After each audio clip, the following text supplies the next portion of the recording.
Hey guys, how's it going? You alright? Back, got another delivery in work. Obviously I'm sat here on my dinner and I got another VHS unboxing for you.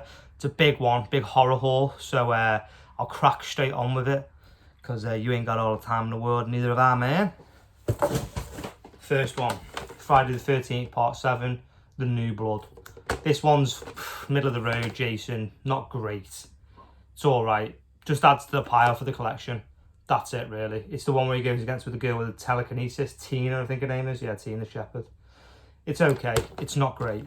It's middle of the road for me, that one. But this one, Friday the 13th Part 4, the final chapter, is fucking unreal. This is a proper Friday the 13th movie. In my opinion, the best. It's got the best kills. It's jam-packed full of action. It's a really good movie, and Tom Savini does all the special effects. If you haven't seen any of the Friday the 13th movies, maybe just jump in straight into this one. Brilliant. Really, really like that one. The Howling. Love this movie. It's a really, really good werewolf movie from the 80s. Dee Wallace starring it. Always loved the front cover of that. Every time I went into the video shop when I was a kid, I was always eyeballing that one. It's from that forefront video again. So I've got a couple of them. Some of them in this box as well. The woman who I bought them from, she was like, because you bought a big bundle off me, I'm going to throw in a load of randoms as well. So I may have duplicates in here. So let's just see how we go. I'm trying not to look so it's a bit more of a surprise. Get out your sweat. What's this one here? Ah, People Under the Stairs. Wes Craven's. Man, that's an old fucking box, that as well. Fox Video. You can see the back there as well.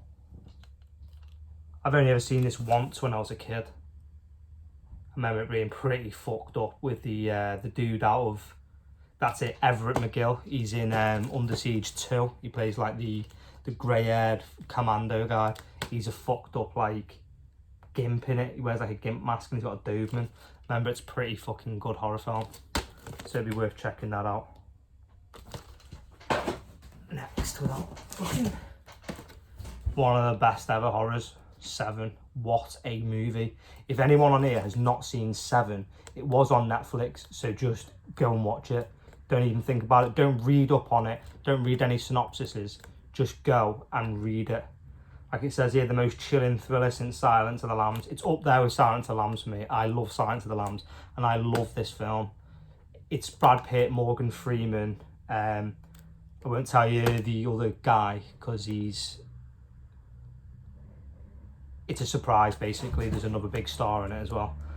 But yeah, it's a really, really good thriller horror movie about a young detective who goes to a brand new city and he gets paired up with another detective who's just days away from retirement, and they have to track down a serial killer who's using all the 7 deadly sins in his murders. Like, I'll give you an example. Like, the first one, gluttony, is where he like feeds someone to death, and each one of them keeps coming out more and more and more, and it's really good. It's such a well acted film. It's up there, you know, you're talking a solid 9, 10 out of 10 there for this movie. This is a top film. If you haven't seen it, go out and see Seven.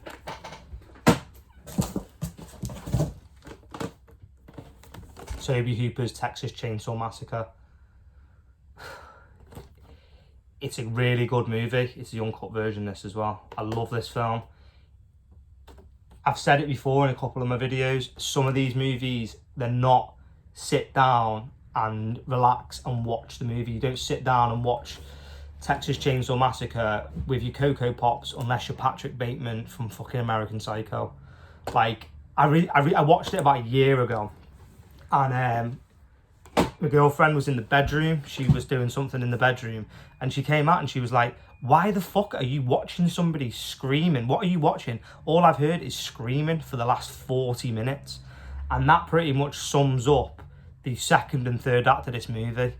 It's a grimy, gritty movie. It's really clever as well, because you walk away from the movie feeling like a bit dirty and like like you've seen more than you have. Like you walk away thinking you have watched a really violent movie, when essentially you haven't. There isn't that much blood or gore in these movies. It's very, very clever and very suggestive.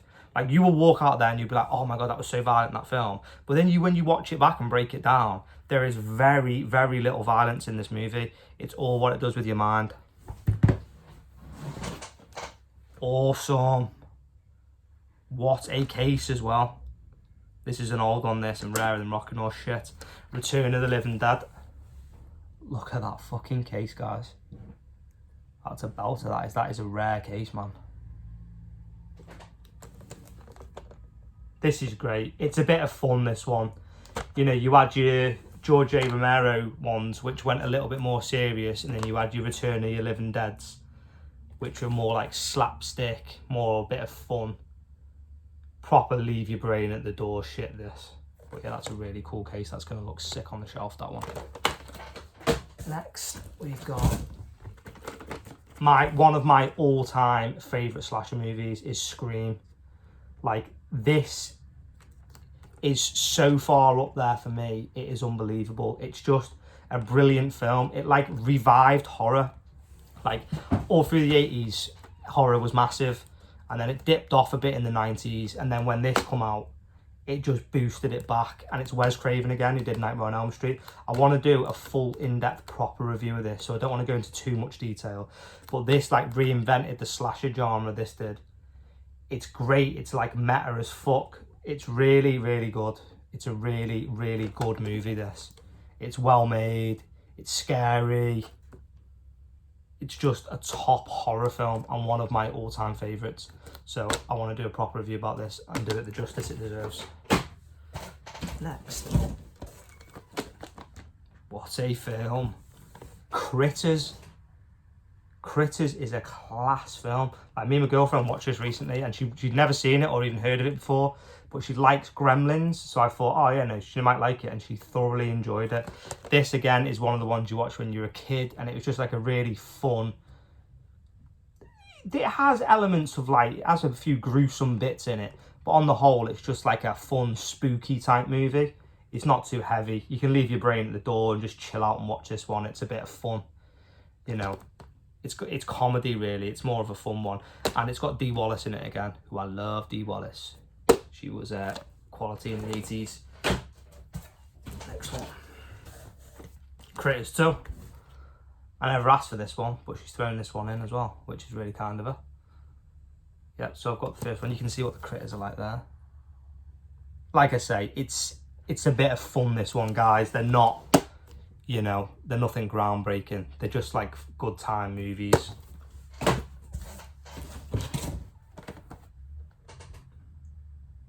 I don't even know what this one is. After Dark, My Sweet, this one's called. Never even heard of it before. After Dark, My Sweet is an intriguing tale of seduction, greed and betrayal. A story of sex as bait and blinding lust. Sounds not really my cup of tea, to be fair. I wouldn't rush out to watch this one. I've never even heard of it, to be fair. Jason Patric, Rachel Ward and Bruce Dern. Yeah. Dario Argento's horror masterpiece, Suspiria.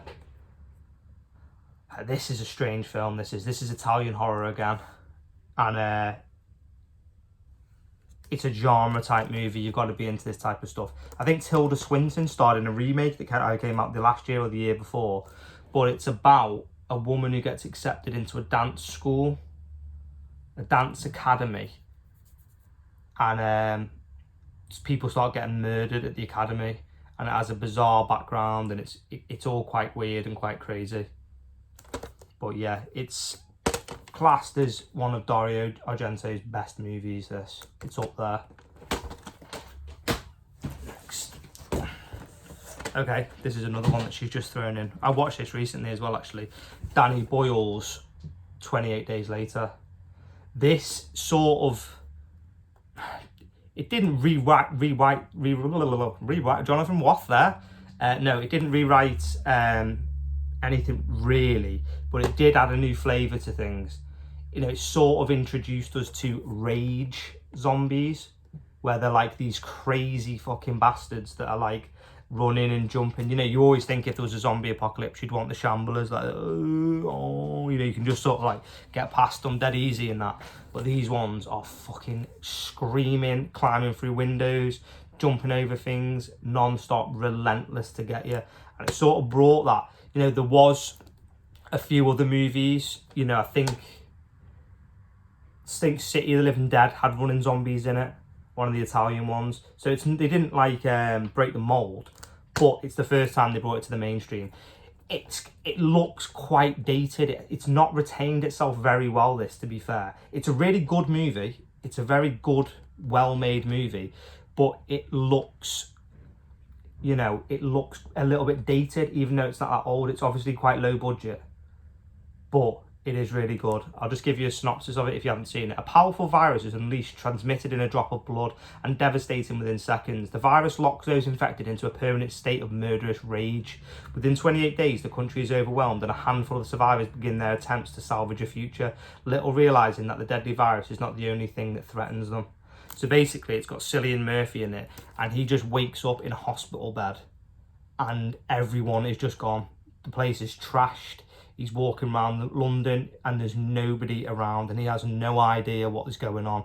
I presume he was in an operation and it's all gone tits up while he's been under the anaesthesia in the operation, and he's literally just woken up from it, and he goes outside to explore, and they got some really cool shots of London where I think they had to do it like 5 o'clock in the morning where there was nobody on the streets. I think they did it over Tower Bridge and there was no one there.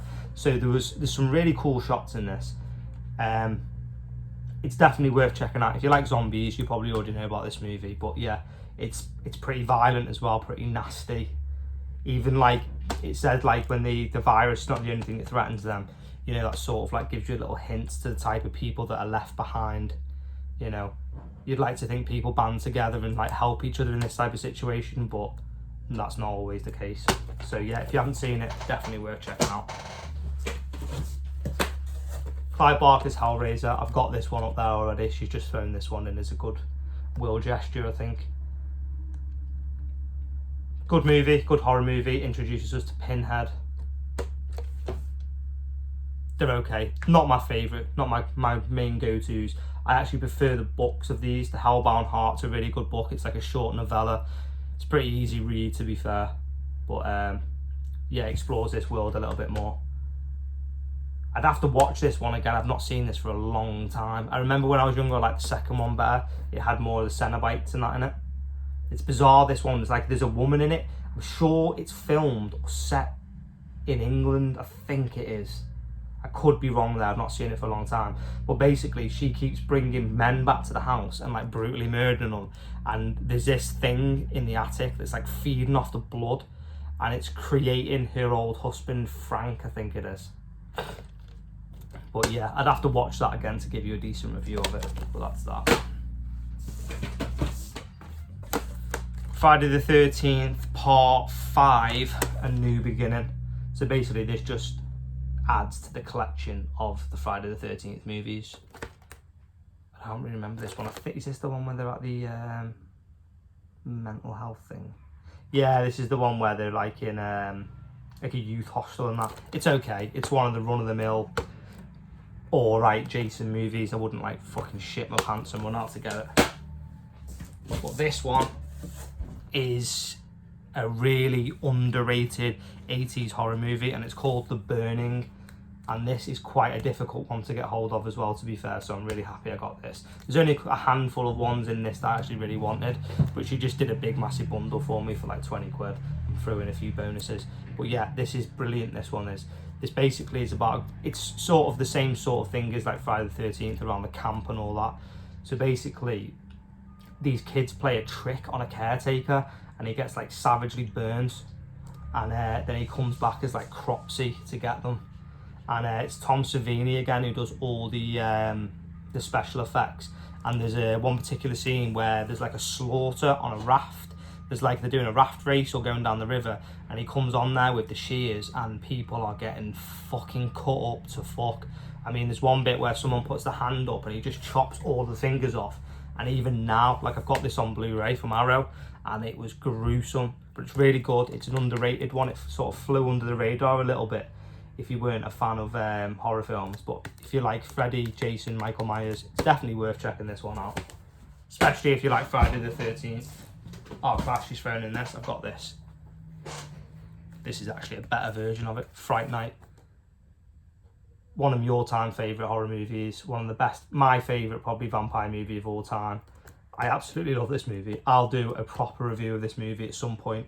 I can talk about this film all fucking day. So I don't want to get too in-depth with it. Basically, there's a guy called Charlie, and his next-door neighbour's a vampire. And he has to prove to his family and his friends that you all think he's fucking nut crazy, that it's true. It's great. I will do a full review of this sometime soon. If you haven't seen it, I'd highly recommend you going out and getting this. Next. Day of the Dead, George A. Romero. Right, so I've got all the George A. Romeros now on VHS. All the main three anyway. This one's really fucking good, this is. For me, it's... I don't know, I flitter between them. Dawn of the Dead is hands down my favourite. And then sometimes I like this one better, and sometimes I like Night of the Living Dead better. I think the zombies look... No, hands down, the zombies look the best in this movie. Again, I think this is Tom Savini. Yeah, it's Tom Savini. Tom Savini, if you don't know who he is, he plays Sex Machine in From Dusk Till Dawn, but he is the go-to horror master when it comes to special effects. He is absolutely phenomenal. He's got a book coming out soon, and I really want to get that. It may even be out, so I'll have a look at that after, actually. But yeah, what a fucking top guy he is. But yeah, this is way more violent than any of the others. It's got some of the most gruesome deaths in it. And this fucking dude here, the Colonel, he gets his comeuppance. He's a nasty piece of shit, he is. But yeah, this is a really, really good movie. I've never seen that box art before either. The OG, the original. Friday the 13th Part 1. This normally falls in around the middle of the range sort of time on people's list of Friday the 13th movies. I enjoy it. I enjoy it for what it is. I didn't like it when I was a little kid. Spoiler warning for you, because it doesn't contain Jason. You know, I think everybody knows that. But Mrs. Voorhees, Jason's mum, is a seriously fucking good killer. It's a really, really good movie, this one. I think it's one of Kevin Bacon's first films as well. Yeah, so people think that it's Jason Voorhees in Friday the 13th, but actually in the first one, if you watch Scream, it's his mum who's in the first one. So she gets revenge on all the counsellors because they let him drown. Part 3.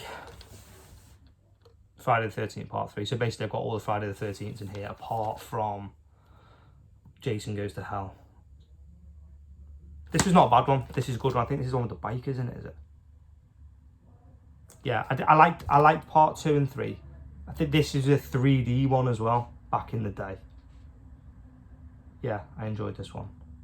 Like I say, these are just run-of-the-mill Jason movies. Nothing groundbreaking.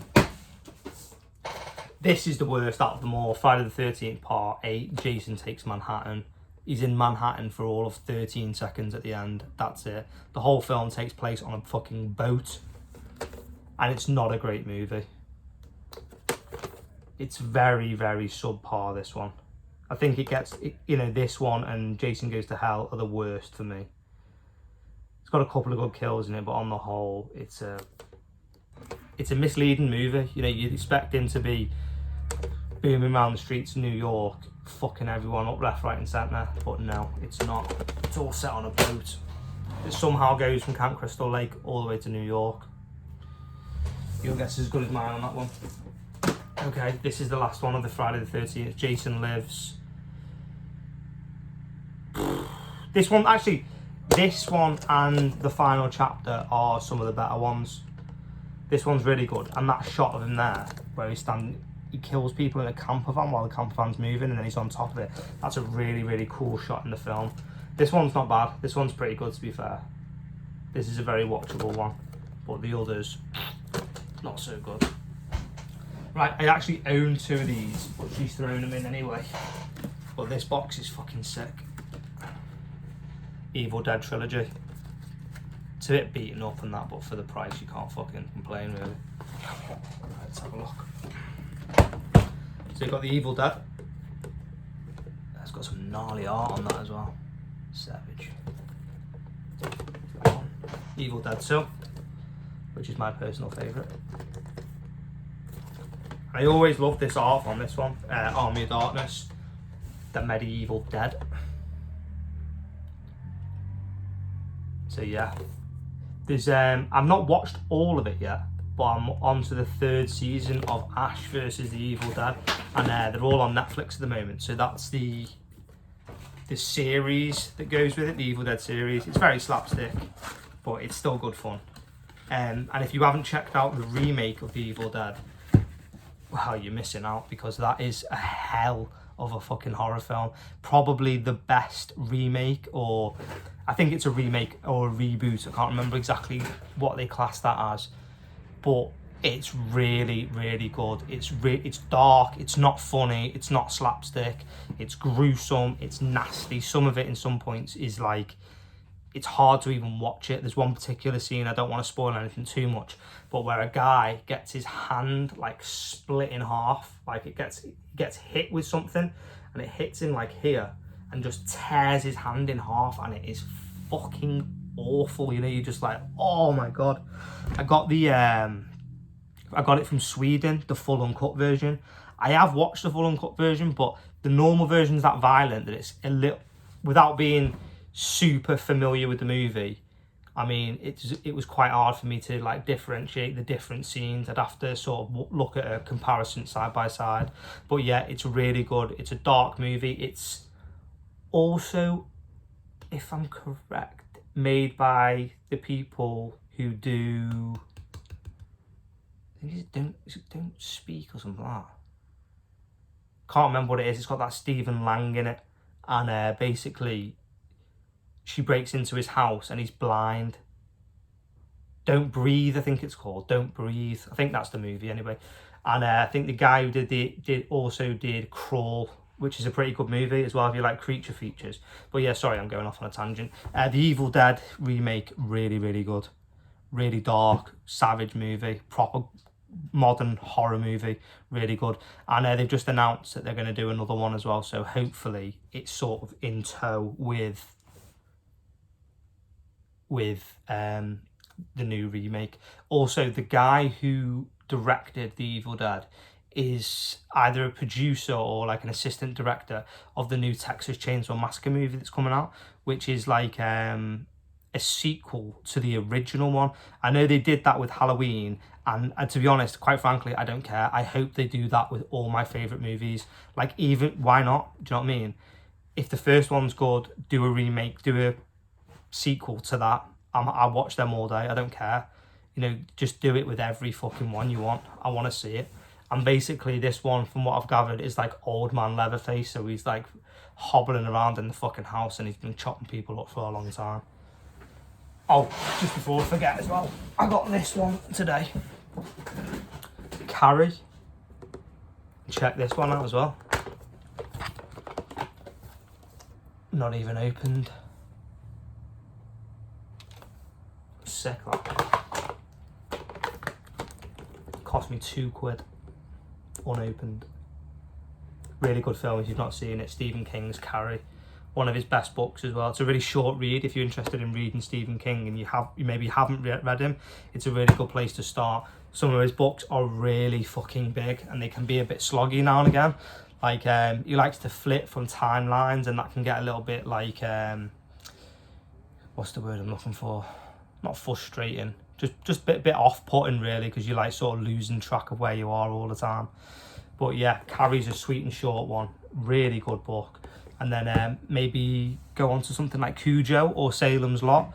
Like I wouldn't jump straight into reading like It or The Stand. They're big fucking slog movies. It took me like 9 months to read it, and it's one of my favourite books, but it's like, they're like the most in-depth books ever. It's like pages and pages and pages of like the most descriptive shit you've ever seen, you know, describing like every single little thing in the room, and that can be off-putting for somebody. You know, it's not just all, you know, it can be 200 pages of no Pennywise, no nothing. So yeah, I'd start small. Salem's Lot is my favourite Stephen King book, so I'd start there. But Carrie is a really good starting point as well. It's a short one. You could probably read Carrie in 1 or 2 sittings, dead easy. One timeline, away you go.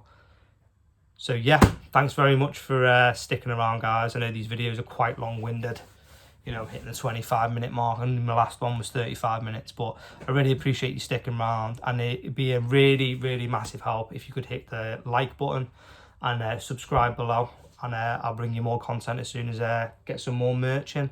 And like I said, I'm doing these from work at the moment, and I've done my first one from home, so I'll be doing more and more from home and getting a nice little setup at home and being a little bit more professional. Well, I won't be professional, but the background will look professional. You get me? So yeah, thank you very much again. Like and subscribe, and I will speak to you soon, guys. Bye-bye. See ya.